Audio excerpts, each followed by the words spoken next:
Creating, building, and learning this summer. It's all happening at Hilton and Island Elementary School's STEAM Summer Camp. Students are rotating through 6 different classrooms, each one filled with hands-on activities, focusing on science, technology, engineering, arts, and math. I wanted to come to learn more about engineering and building and programming. I just really like creativeness and art, and I thought STEAM was really fun when I was in school. So I just got really excited, and then I just wanted to be here. The camp is also incorporating the IB framework, encouraging the students to think critically, ask questions, and explore their creativity. We have really pushed for STEAM at our school. Being an IB school, it's so important that kids see all of the different elements. We also really work on collaborating and making sure that all of the subjects are connected. And we wanted the kids to see, yes, we have science, technology, engineering, art, math, but they all intertwine, and then overarching goal with International Baccalaureate. Students are taking on engineering challenges, building Lego robots, and coding them to move.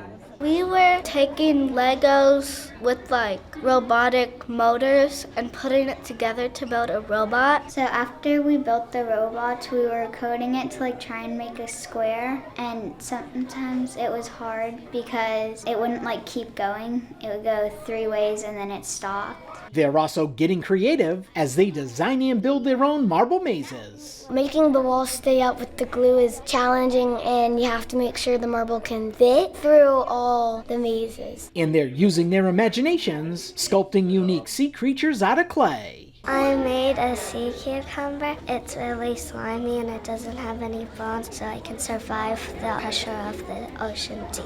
The STEAM camp is keeping students engaged while building collaboration, creativity, and problem-solving skills this summer. This is a lot more hands-on. It's inquiry-based. We use some technology, but it's really more letting them play, learn through collaboration. And I've already seen some new friendships developing, and that's what we want. We want these kids to have summer camp experience in the school building. The STEAM camp was made possible through funding from the MSAP Changemakers Magnet Program Grant. At Hilton and Island Elementary School, Ron Lopes, Beaufort County School District.